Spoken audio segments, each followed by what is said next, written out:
G'day, legends. G'day, superstars. It's Peps, it's Jdog, and we're here for the round one review of a massive round of AFL football. And it's so good to have you back for the first full round of 9 games that excited everybody in the land. It was a cracking week of football for so many reasons. Clubs made a statement, clubs almost killed coaches, and some clubs screwed the pooch when they could have won games. Lots to talk about, lots of talking points to talk about. I'm Peps, the 377-game superstar of the East Kill Football Club. If you haven't joined me beforehand, on my right, that means your left, it's Jamie the Jdog Wallace, once ranked number 9 in the world for an Ironman in his entire world category. But it's great to have him on board because he is a superstar when it comes to the wonderful game of AFL. How are you, big dog? I'm very well, thank you. Is that all you've got? That's all you've got. I'm very well, thank you. Well, that's all this round of football really deserves, isn't it? No, J-Dog, there's so much to talk about, and we'll get into it very, very shortly. Jules online, good to see you, big dog. Get straight on the chat. Join us in the outer. We've got the chat on the screen. Everybody going to be involved with this. If you're listening to us on, watching us on YouTube or Facebook Live, TikTok Live, great to have you online. If you're listening to us through your favourite podcast app, thank you for joining us as well. We are getting bigger. We're getting better. And our stream format is looking sexier than ever. Rightio, J-Dog. I reckon we started off with what we start every single week. Let's get into the ladder and let's have a look at how this has all played out.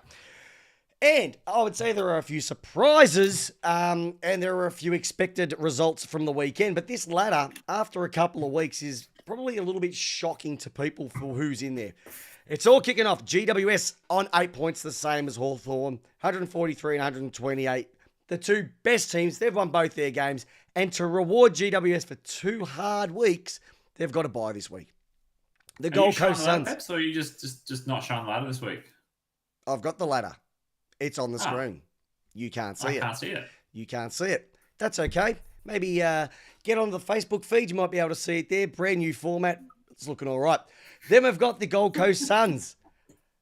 They had a cracking win over West Coast last week. And guess what?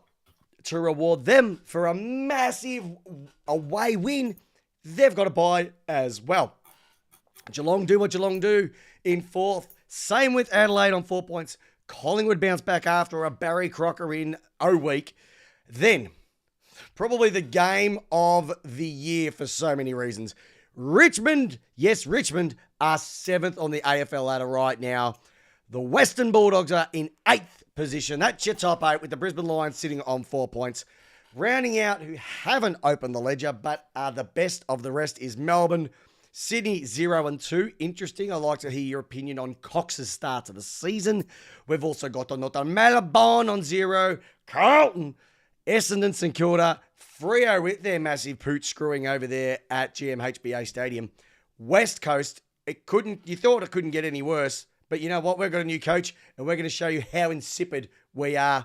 And then rounding it out. Getting, at this stage, the number 1 draft pick in the AFL in the 2025 draft is the Prison Bar Boys themselves, the Port Adelaide Football Club. Your team, Jamie Wallace. I want to know how you're feeling right now. Tell us your thoughts and feelings about Port Adelaide and what they've done so far to start their season in such a horrendous way. Just elite level dog shit football. Yep. Beautiful. And pretty much sums up what we spoke about show 1 this week. Whatever it was. Anyway, sums up how great handovers really work for AFL. It's just bullshit. Well, like I said, there hasn't been too many handovers that have worked. You'd say the Goodwin Paul Roos one worked. But outside of that, it is really screwed. I'm loving the comments coming through. Bowie Hawkins, North having an oxygen shortage. Bo, I know they don't have the first round draft pick, so they're actually really bad and they've got nothing to show for it. Awesome stuff, J-Dog. Well done. And Ashley Jarvis has just come out and said the whole thing's fucked. So, right. Yeah. I agree entirely with Ashley Jarvis right now. Yep, keep going. we've got a ladder that has teams on double points and teams haven't played and blah blah blah, and then we've got buys kicking off already. Yeah. We're all fucked. I think I do agree. I think the thing that I don't like about it is that the way that it was already corrupted before the season started with round 0. So four winners, 4 losers. But by now even having those 2 games that were washed away, you've got 2 games, then you've got 9 games, then it goes to 7 games, and then there's another set of buys, and then there's teams that have buys that are going to be playing in the bye weekend, and then you're going to be having 2 teams, once everybody's finished, are going to be playing later on as well. Like, we know the AFL could not organise an orgy in a brothel at times. But they've just got to get rid of this round 0 because outside of Geelong, who was supposed to play, and outside of Brisbane, who was supposed to play, every team that has copped a big loss in round 0 won next week, except for Sydney. So they're almost getting a run in their legs before other teams can. It is not an even playing field. And once again, the AFL, they call something called a fixture. It literally is a fix. It's a fixture. Not a fixture. It's not a draw. It's just a farce. That's what I think. All right, let's fly through the games, Peps. Unless you've got any Rising nominations to talk about or anything like that. Wow. Who's won this week's Rising? No, very, very good point. And I was going to bring that one up just a little bit later on, Jdog, but you've just, you've made it a little bit easy for me because the great man, rampaging Sammy Lalor, he only started eating solid food one day before his debut as part of his recovery from a broken jaw, but he was sensational in the game on the weekend against the Blues. Absolutely tore it apart. He was just absolutely sensational. Tore them a new one. He was the first pick in the draft. He was the first pick to be a Rising Star nominee. It was pretty clear cut. The guy is silk. He's got the moves like Jagger. He's got the looks like Brad Pitt. He can kick a goal. He can do it all. Great pick for the first week. And I'll tell you what, Richmond, if he's the sign of things to come, and I will say this, Murphy Reid from the Gold Coast Suns was robbed. Okay? But he was only robbed because you can only give 1 per week. Now, he has to do it again next week if he wants to go, because there are a couple other players that had some cracking first games as well. Xavier Lindsay had a cracking game for the D's as well. Beautiful work off halfback. Look like he just fit right in as well too. No issues there. Sorry for Freo. Apologies. But there's some issues there. I must say that there's going to be, I reckon, the winner will come out of the first 6 games. We've said that from day dot. But he's going to be an absolute cracker. And also, you got to remember, there's a couple of players from 2024 that didn't play the minimum number of games, so they can qualify for this year as well too. So there's so much to like about the Rising Star. I reckon this one will be a close one. The last couple of years we've had some pretty decent blowouts. I reckon this one will be an absolute tight one for everyone to see. Stick a fork in it, mate. Done. You reckon he's got it? Done. Well, just like your wedding night, you've gone early, Jamie. And I think, yep, hey, smoke if you got him. But all right, let's have a look at some of the games from the weekend as well too, because, well, let's be honest. On Thursday night, I think we all tuned into a game of football thinking that this is going to be just shite. It is going to be crap. And you can almost say at halftime, people were saying, why is this game still going to be the opening game of the not opening round every year? Because 41 points down, couldn't get a touch. They looked so out of it, even though Carlton weren't super impressive. But then, I don't know if Adam Uze went a bit of Jonestown and put something in the Kool-Aid, but they came out a completely different beast. And Carlton, who were playing like Link Door chocolates, turned into those boiled lollies that you pick up from Sovereign Hill very, very quickly, and it all just went to crap. And Lee Ali basically says, Peps and Jdog, you're right on that one. How did you? Were you cheering? I was almost going to wear a Richmond jumper today. That's how much in love I was with that result. I probably was more invested in Dan Gorringe's social media than anything for me. Like, tell us about that, because I didn't know about it until you told me about it as well. Yeah, so I just think he's an out and out Carlton supporter, but he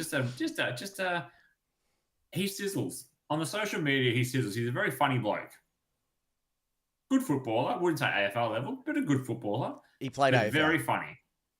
He did play AFL, but he said himself that was just all. Yeah, he wasn't the quality. He wasn't AFL caliber, but he played AFL. Okay. Well, he didn't really play AFL. He played 8 games, 9 games, like that. Anyway, very funny, very funny. Get on his thing. Dan does football, all of that. That was some of the funniest stuff on Thursday night for me. And then he made the bet, Peps. So you probably saw the social media right now. He said if Carlton were to lose, he would change his name to Richmond.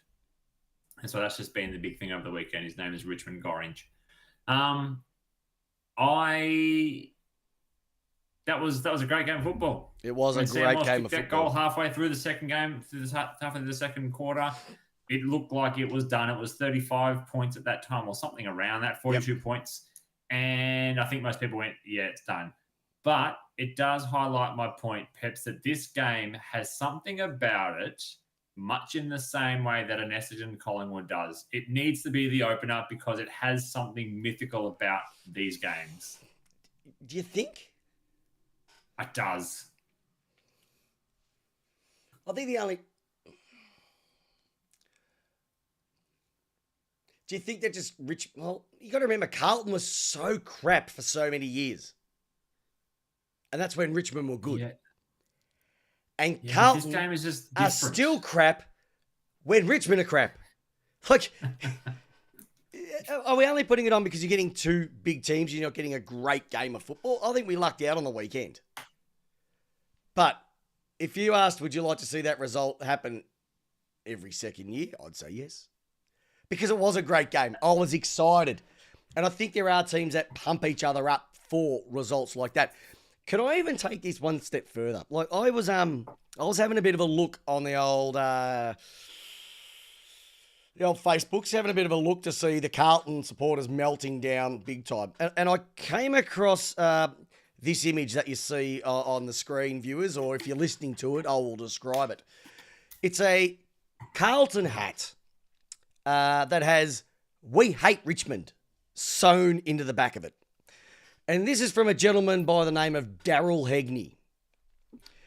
And he wrote this: I feel very lonely on Facebook these days. All my Richmond supporter friends have gone.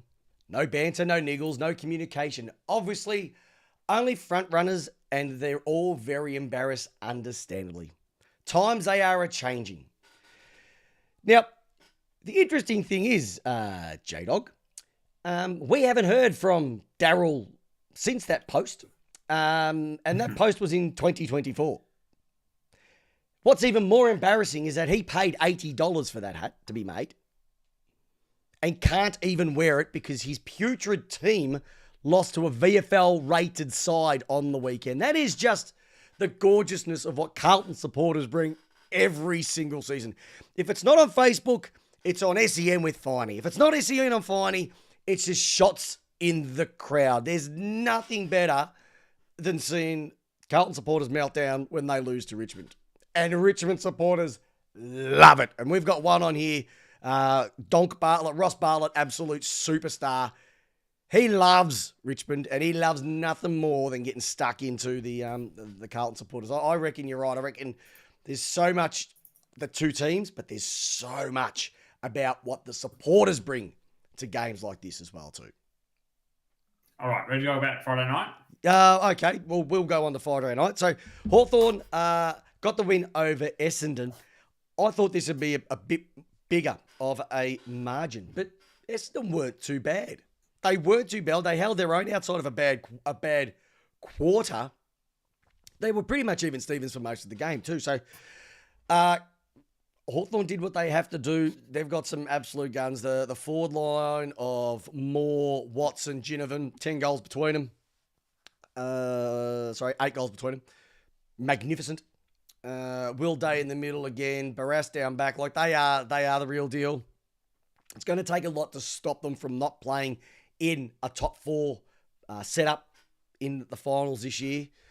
I know that they're still young, but look, young teams, if you give them some belief, anything can happen. And it just goes to show old teams don't always win it. Young teams don't always win it. It's the ones who are playing the best football at the best time. Now, mind you, in the 170 plus years of the AFL, no one has won a premiership in March.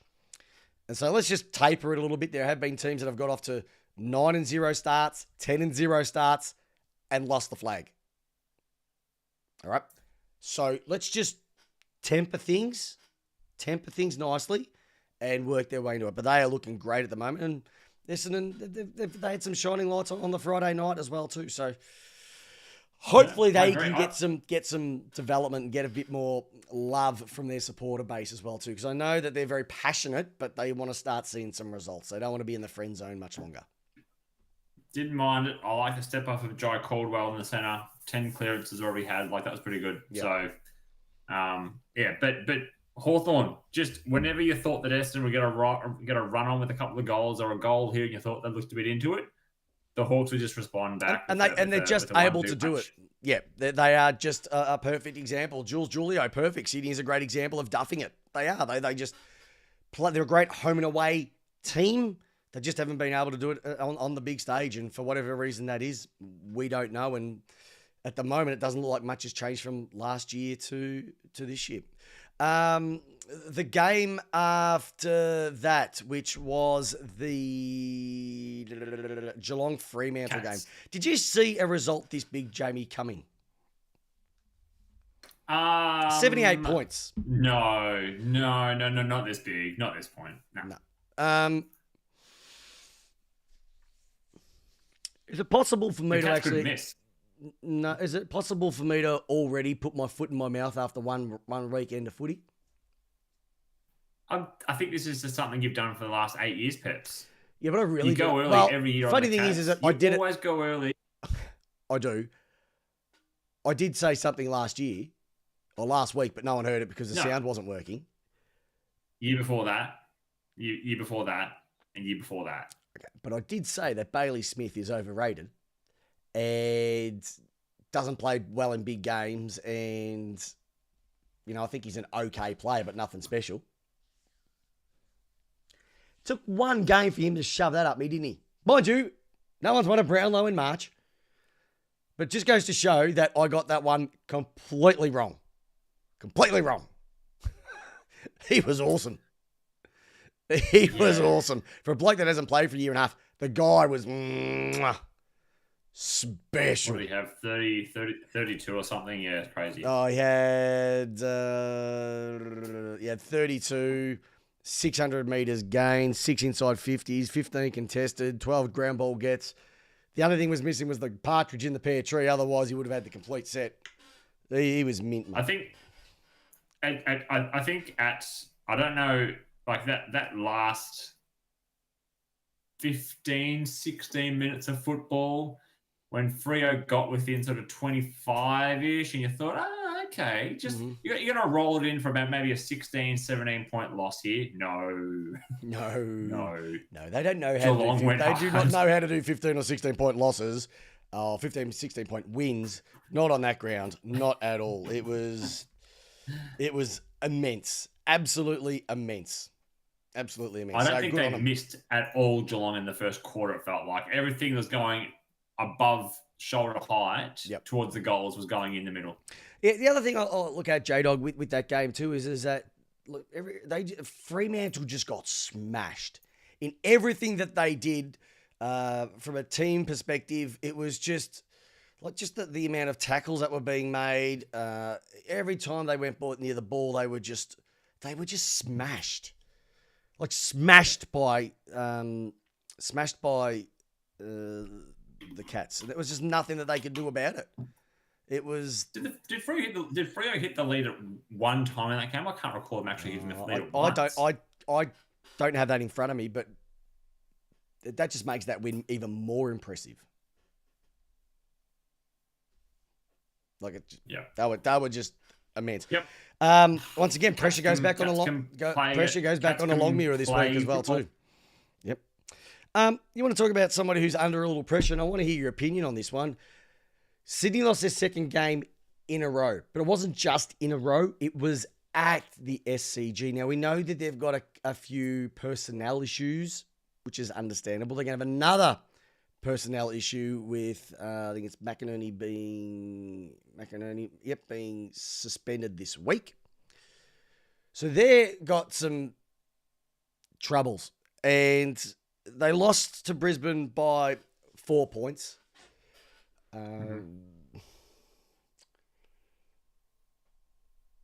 Are you seeing much of a difference in the way that the Swans are playing under Cox, or is it too early to say?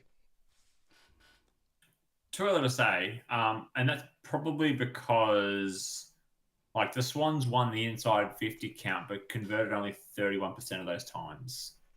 So they led it by 59 to 51. So they did get it in there a lot. It's just that they just didn't convert, and at the end, the lines just from that end of the third quarter to the game. Look, 4 points is pretty good. 4 points is pretty good. Is it just one of those games that when you look at the result from it, when you have a look at just everything that sat next to it in terms of goals and behinds, because it was 4 points difference, 4 points. So same goals, 4 points in difference.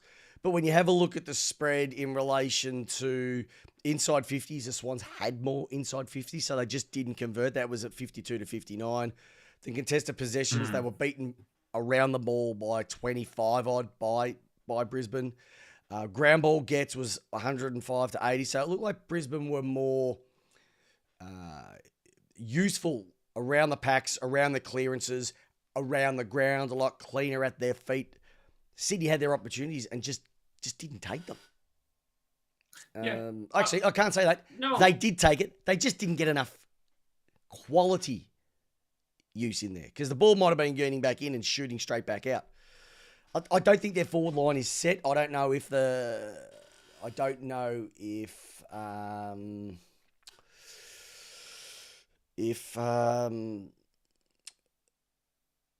three forwards are right. They do miss Goulden. They do miss Mills.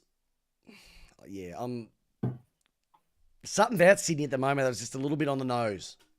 I don't know exactly what it is. I'm not there yet, Peps, because they played in the grand final last year. Yes, they got blown away in the end. But how often have we seen a Sydney team go 0-6, 0-4, 3-7? Like, this is what Sydney do. They just do this. I'm not even worried about it.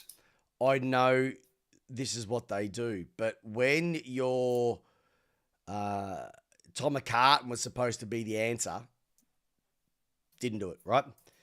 Joel Armady, he's supposed to be one of their forwards, standing up, didn't do it. So it's almost like they either fire or they completely misfire. And at the moment, they're misfiring big time. Tom Papley misfired on the weekend. Sam Wicks, who had a really good game the week before, misfired on the weekend as well too. But then you have a look at Brisbane, like Zach Bailey. What more can you say about him? Like he's just knows where the goals are. Josh Dunkley, another good one. Darcy Wilmot, another great game as well too. They have this Will Ashcroft, and they go, let's bring another one in. Like they are going to be hard to beat this year, Brisbane. I really do think that they're going to be hard to beat because they've just got so much depth, and I think there's too many teams that if they lose 3 or 4 good players, they're in trouble. They're not. They've got so many waiting in the wings that they just stock them straight back up again. Yeah, that's true. It is true because I said it. There was a bad injury though. There was an injury. Yes, in Brisbane's squad. Yes, Starcevic went down, that's- unfortunately. Now, he did cop one to the side of the head, but now that's his third concussion in 12 games. Yeah. Did you also see what's the young bloke's name? Blonde hair, absolute Yeah, jet. Kai plays in the Lohman. forward Yeah, line. Kai Lohman. Yep, Yes, he had an ankle as Kai well Lohman too. or someone else. Yep, bit of an ankle injury as well too. So he's in a bit of trouble for maybe a week or so. But that's what I mean. They can lose two like that, and then they'll be able to fill them up with someone else. They're just got everything going for them as well too. And good luck to them. They're a destination club. They've got a fit and healthy list. And whoever's not healthy, well, they can just buy their time. They don't need to rush them in like other clubs need to as well too. So. All right, now you have the Doggies and North. I picked North to win this. If you check my tips that I roll out every single week on Lacey X, that's how you want your footy. I picked North to win this. I thought that with the amount of injuries that Western Bulldogs had, North were a shoo-in. And if there's one thing that's a shoo-in is never tip North. Because they just couldn't do it. Again. Look, when's the real North Melbourne going to stand up? Yeah, but Jamie. They gave it a crack. Did they? They were 4 goals down at quarter time. Mm-hmm. And they let them kick 5 in the last quarter. It got within 5 in the second. Doesn't matter. I don't care what happens in the second. It happens at the end. And so I just think that they've got no defence. You get that ball past half forward. What did you expect from North this year? I expected them to beat a team like North Melbourne did last weekend. I expected them to have a better lot of cattle on the field than what was served up. I expected a team that had more disposals, who had more contested possessions, who had more marks taken, the same amount of contested marks, more intercept marks to win a game of football. And they didn't, Jamie. It's just disappointing. It's just disappointing. And the Western Bulldogs just did what they had to do to get that game across the line, and they were immense. Once again, injuries came out of this game as well too. O'Donnell looks like he's got a bit of a jaw issue. We saw the big collision with Archer, and I've got to remember his name because I keep forgetting it, even though it's come up like that many times on the TV the last couple of days. Is it McNeil? Yeah, anyway, concussion dude, yeah. Yep, that's gone to the tribunal. Your thoughts on that one?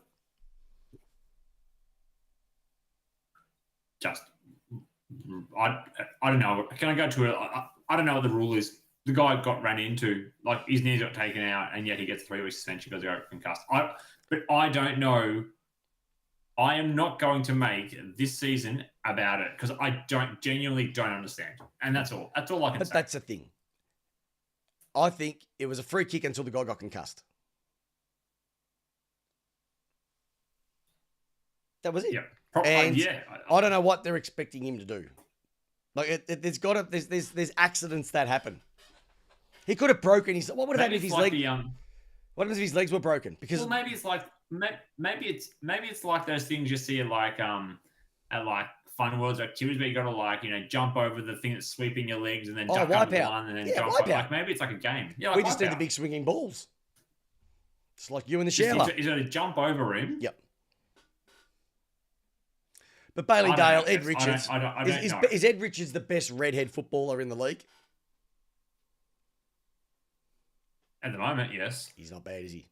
He's not bad at all. Like we did. Bailey Dale's awesome. Matt Kennedy, good first game for the Doggies as well too. So that was another one. Carlton, good on you. Get rid of Matt Kennedy, goes over to the Doggies and has an absolute cracker. And this week's going to be great for them because this week is the 100th anniversary of the club and they're going to be changing over to Footscray.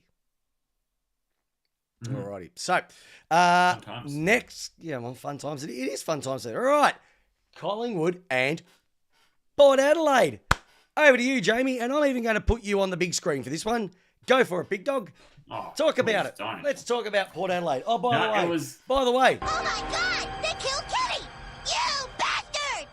Yes, you killed Kenny. Oh my God! They killed Kenny! You bastard! Have they killed Kenny? Have Port Adelaide killed Kenny. No, not at all, Peps. And the reason why is because this is what Port Adelaide wanted. If you don't want the bloke there, which they've already declared, they don't want him as part of the future for 2025 and beyond. So for the end of 26 and beyond, sorry. You let him walk. But instead we've got this 24-week farewell party to Kenny while Josh Carr's sitting in the wings, and it's just one of those things where Port Adelaide supporters are like, what the fuck is happening? Like, we got blown away by Collingwood, not even looking interested. Looks like, and I don't know which commentator said, it looks like we hadn't even put a preseason in. And by all reports of match sims and preseason games, that was exactly how it looked. We go to Collingwood on a boiling hot Saturday night in Melbourne, and we get blown off the park. I think we got the first goal. I think Lukosius kicked it. And then from there, it was a shit show. You were putrid. Why don't we just pack it all in, say thanks, Kenny, for your time, and let's just try and get this season back on track. I know it's round one. I'm not going to throw the baby out with the bathwater, but the baby's already on the way out. Let's just go for it. What's stopping us? Pay the contract, move on, get Josh Carr in there, and start to throw some maintenance around, because it's the same players. Our backline look putrid. Lockie Jones is an absolute bull butcher. Finlayson looks as uninterested in the backline as he did in the forward line before he got shipped off from GWS. Lukosius looks as terrible as ever. Couldn't get a game in the Suns. That tells you everything you need to know about that bloke. We are a Jack team Watts made up of 2.0. bits. Hey? He's Jack Watts 2.0. Yeah. Our team is made up of bits of players from other clubs where they couldn't get a run in, and we think we're going to put together a top four squad. Port Adelaide are kidding themselves if that's going to be the case. Number one, Trav Boak. Why would you give him another contract? Everyone's time comes in the game. And whilst he was far from our worst player on the weekend, he still was just doesn't offer us anything anymore. Jdog, a couple of key points that were brought up by such loyal viewers of the podcast. Craigie Jones, I'd rather have 4 hours of explosive diarrhea than watch that shit again. And Bo Hawkins should have played at Marvel. It was better suited to prison bar uniforms. And look, I agree wholeheartedly. You know your game is awful when 11 blokes, one lady, about 13 kids, ask for that game to be turned off and for the North Melbourne Western Bulldogs game to be put on. Mm-hmm.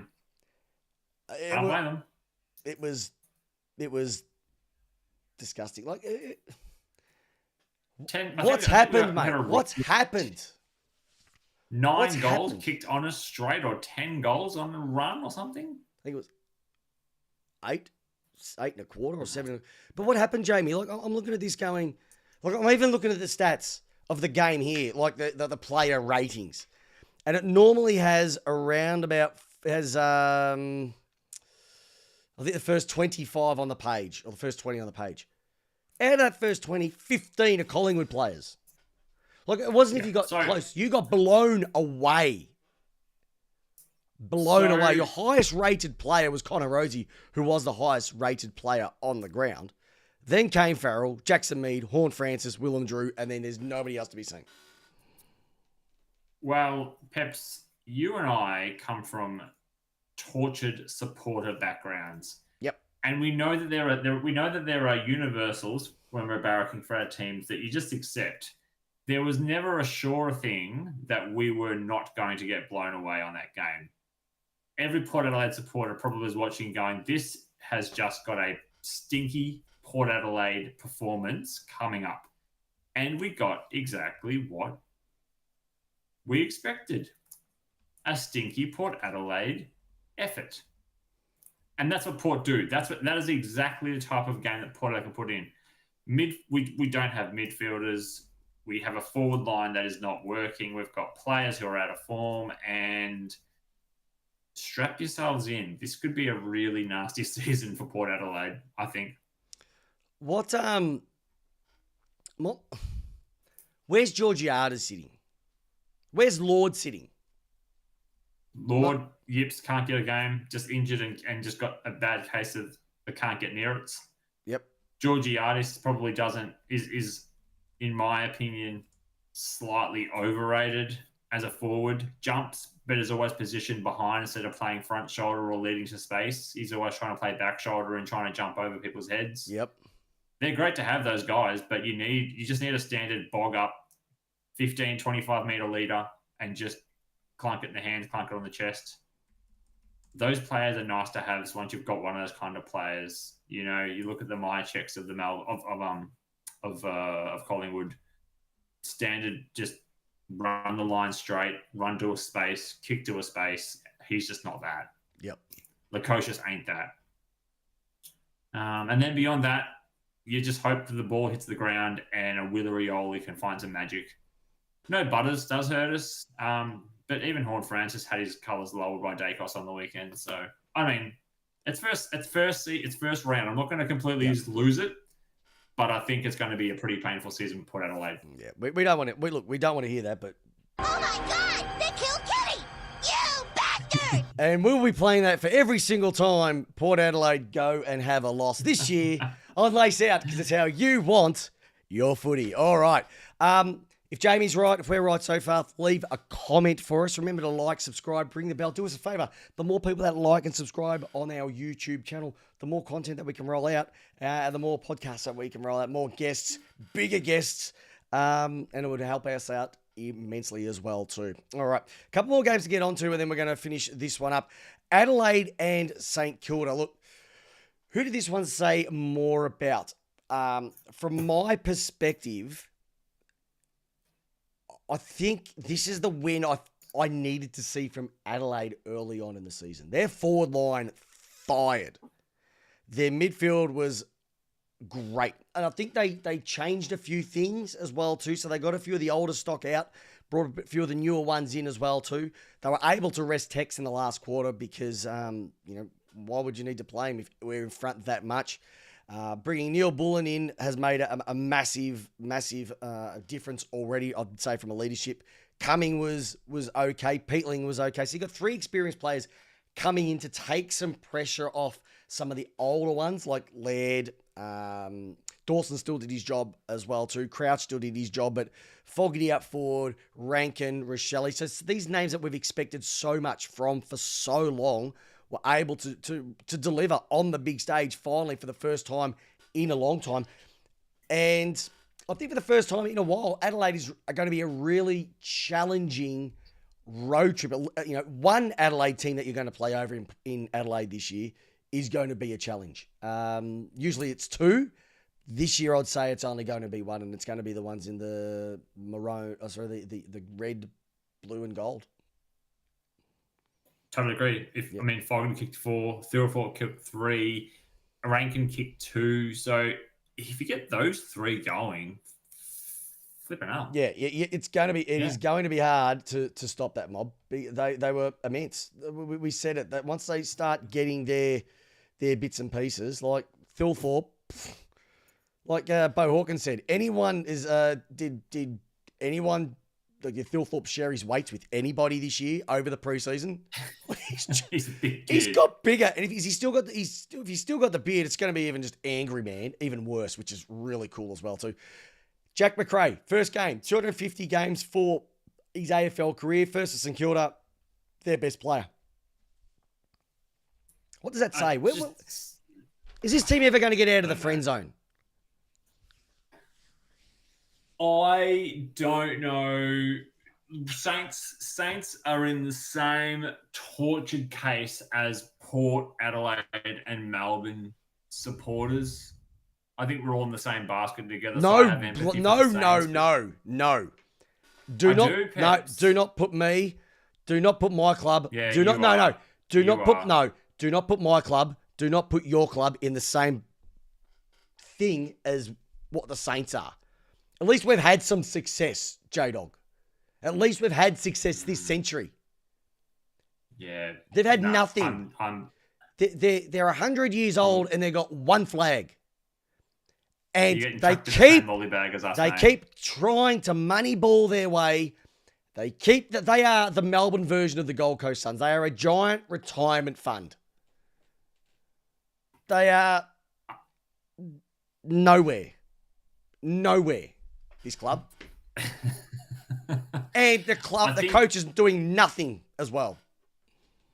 I think that's the problem, and this is why I can I have empathy for the Saints, because they are picking players based on reputations that are well past. They've got off field. They're signing up. They're signing up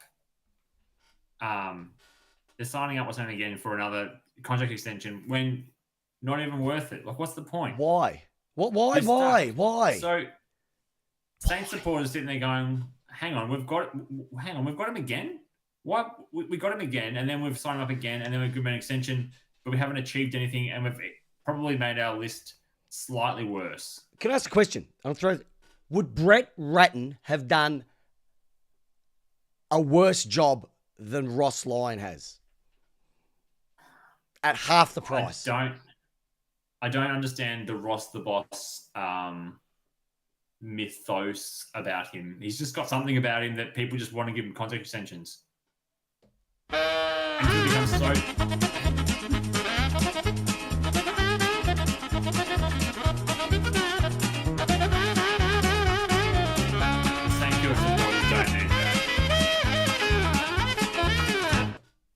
They don't. Saints supporters but that is what that. they look like. They are nah.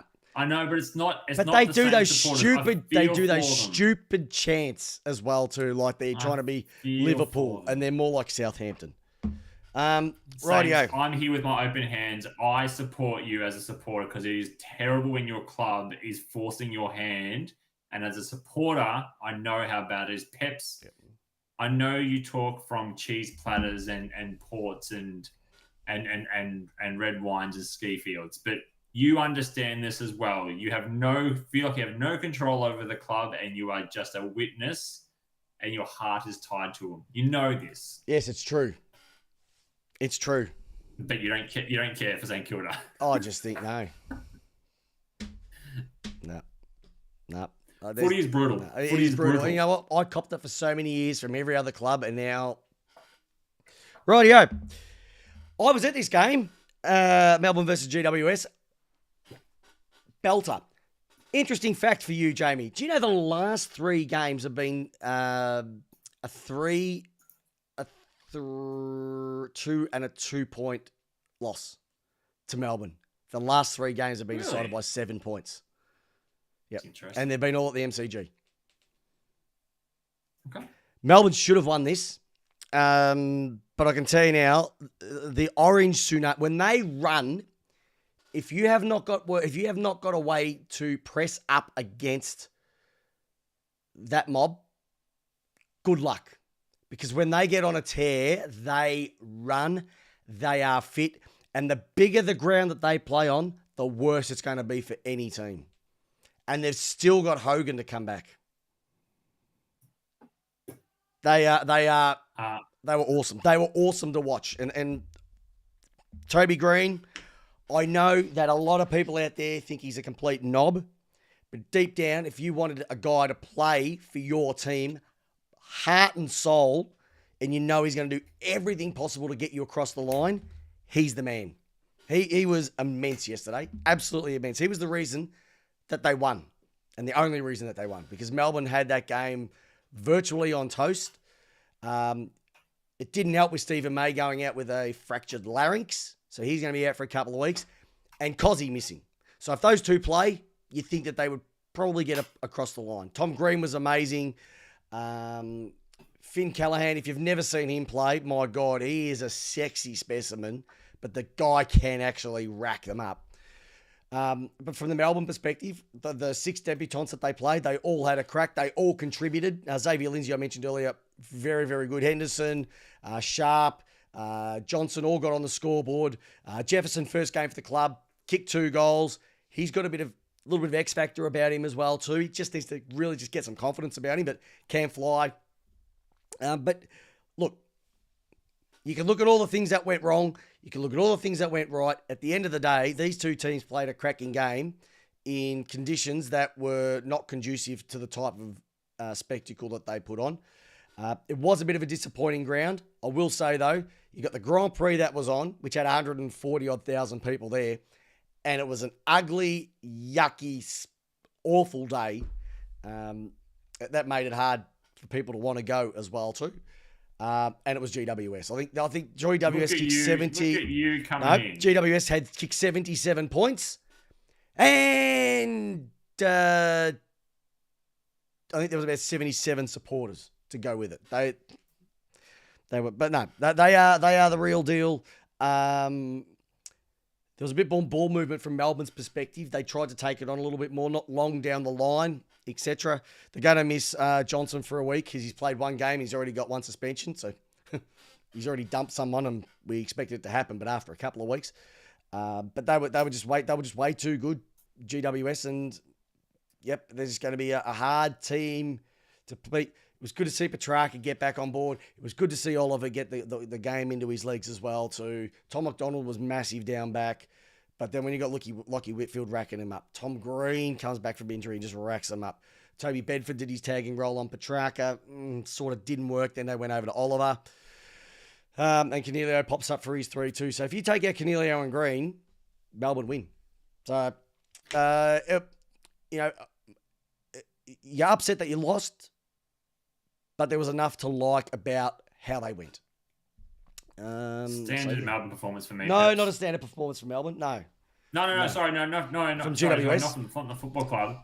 The supporters. Oh. Just standard again. Just No. just standardly shit. Melbourne supporters. Just standardly shit. I don't know. It was a crap day. 4 people turn up. Yep. Well, that means a lot more cheese and red wine is spread around to the rest of us. All right, and last game for the weekend.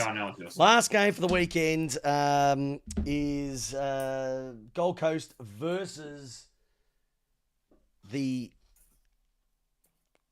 West Coast Eagles. And before we start... Oh my God! They killed Kitty! No! You bastard! I wasn't looking to do that one. I was looking for this one.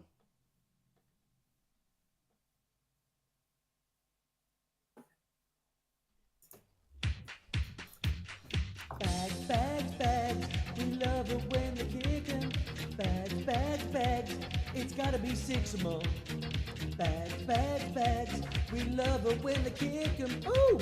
Oh yeah! First bags! And you know what the classic is about bags? Tommy Roker sent me the whole bags song verbatim because of Big Ben King kicking 6 against the West Coast Eagles. They were just... What do you say? Does this say more about Gold Coast finally winning a game on the road? I expected them to win. But West Coast, they were in a world of hurt. They don't even look interested, Jamie. Can we just shut them down? Yeah. Can we just shut them down as a club? Or just because they're the biggest club and the most asset-driven club in the league, they're no good. I'd say it's a reflection, probably worse on West Coast. Yes, they got smashed everywhere, Jamie. Like I'm looking at the stats, 40 contested possessions list. It was almost double the amount of inside 50s. Ground ball gets, they got beaten. Post clearances, they got beaten. Intercepts, beaten. Clearances, beaten. Marks, beaten. Inside 50s, smashed. Shots at goal, virtually doubled. It was... usually like the graveyard shift game, but can I say a couple of things before we wrap up on the game side of things? Matt Rowell, gun, Ben Long. You see his goal from the boundary? Oh, no. Jamie! It was an absolute belter. Like, you'll go... It was one of those...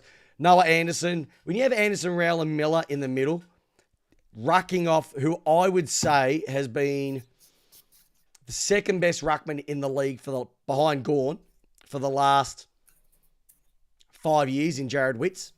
Like, he was immense. Like, there is a guy that left Collingwood to go to the GWS, I think, to Gold Coast, and his career's just gone from strength to strength. But, you know, I spoke about your mob having dramas. There's only 6 West Coast players in the top 25 in front of me right now. Jack Graham, he came to the club. Liam Baker, he came to the club. Tom Cole, premiership player. Ruben Gimby, new, pretty much. And Jeremy McGovern. You know what? What does club stand for? Because if they're not standing for something right now, they're falling for anything. And could you imagine what the West Coast media would be like over there? It's disgusting. So I really like what Gold Coast brought. Their bodies look a bit more mature. It is only round 1. I want to see more from them against the tougher teams. But remember, they only have to win maybe 4 away from home and they make finals. Because playing them at home is going to be bloody tough. They've got one already. Yep. They've got one already. And that, my friends, is the review of round 1 games here in the AFL 2025. Thoughts, feelings, let us know in the comments. Let us know in the chatski if we were right or wrong, if there's anything that we missed out, or once again, don't let facts get in the way of a good story. All right, Jdog, a couple of things I want to do before we wrap up this episode of Lace Out. I have a new segment that I have brought to the forefront. Is this round in history? I started it last week. Great set of facts. No one could hear them, unfortunately. Why? Because we didn't have any sound. But this week is a little bit different. So just want to give you some round 1 facts throughout history in the VFL AFL. So there were multiple draws in a single round in the 1911 season, which is, it's only happened 5 times in VFL AFL history. Carlton versus South Melbourne and Geelong versus Melbourne. It is Footscray's centennial celebration in 2025. They will be going via the Footscray moniker, and the tribute honours the club's rich history and its roots in the Footscray community. There was a massive historical rule change. The 1970s in round 2 brought a rule change to the game, which was the introduction of the centre diamond, which was later changed to the centre square. In 1972, limited the number of players around the centre bounce to 4 per team. And additionally, a second field umpire was introduced in 1976, and unlimited interchange replaced the previous substitution system in 1978. Also, in round 2, the VFL expanded nationally in the 80s and 90s, leading to several clubs adopting new identities. South Melbourne relocated to Sydney in 1982, becoming the Sydney Swans, and similarly, the competition rebranded from the VFL to the AFL in 1992 to reflect its national focus. And last names such as this, the names have changed. So, in the 20th century, we had names like Alf, Bill, and Jack being common, but by the 2020s in round 2, people debuted, such as the names of Joss, Sam, and Tom became more prevalent, reflecting broader societal naming trends. And that is round 2 history, lace out style. Tell me if you like it or not, and if you do, I'll bring it back next week. All right. One last thing I would like to bring up, Jdog. It's a bit of a sadder thing. I've mentioned it many, many times that I used to play football for East Keilor. It's part of the EDFL, the Essendon District Football League. I just wanted to, a bit of a shout out from myself, from football followers, full stop, the Lace Out family here. Just to the mourning the passing of a young Greenvale Football Club junior, Ben Backman. He had a medical episode at under-16 training last week, and unfortunately he wasn't able to be revived at the ground and has passed. So the whole EDFL community are getting around the Greenvale Football Club because obviously a lot of teammates, friends, family of the parents, etc., would be hurting for the young man, because that's not what you want to hear. A guy just going to have some fun with his mates at training and unfortunately has a medical episode. So just from everybody here at Lace Out, our thoughts are with Ben, his family, and the Greenvale Football Club over the next number of weeks. I can imagine how challenging it would be too. So I just wanted a quick little shout out to him and everybody else too. Rightio, Jdog. Before we wrap this one up, let's have a look at the fixture for this week. There we go. The right one. Cracking games. Carlton, tell me if you like these games coming up, Jdog. Carlton versus Hawthorn on Thursday. Love that game. Go Hawks. Okay, Western Bulldogs versus Collingwood. Who are you picking? Oh, Collingwood for that one. All right, Western Bulldogs in their home centenary game. They should put up a fight, but let's see what happens. Essendon versus Adelaide will be a corker, I reckon, at the MCG. Really going to test the mantle of these two teams. I'll see if Adelaide can deliver 2 weeks in a row. I'm going to go Adelaide Crows. I want to see Nixie respond. I want to see Adelaide Crows, see if they can continue that form. Rightio. Port Adelaide and Richmond at the Adelaide Oval. What would happen if Port lost to Richmond this weekend? I know one thing that would happen. Oh my God! They killed Kitty! You bastard! Could they do it 2 weeks in a row? I think Adelaide Oval will be burnt to the ground. Okay. St Kilda versus Geelong at Marvel Stadium. Cats in an absolute walk-in. Brisbane versus West Coast at the Jabba the Hutt. I'm going to go Brisbane by so much. North Melbourne versus Melbourne at Marvel Stadium. Sunday, March 23 at 3:20 p.m. Do you reckon that team can ever score 1,000 points? If Larky kicks straight, yes. Ooh.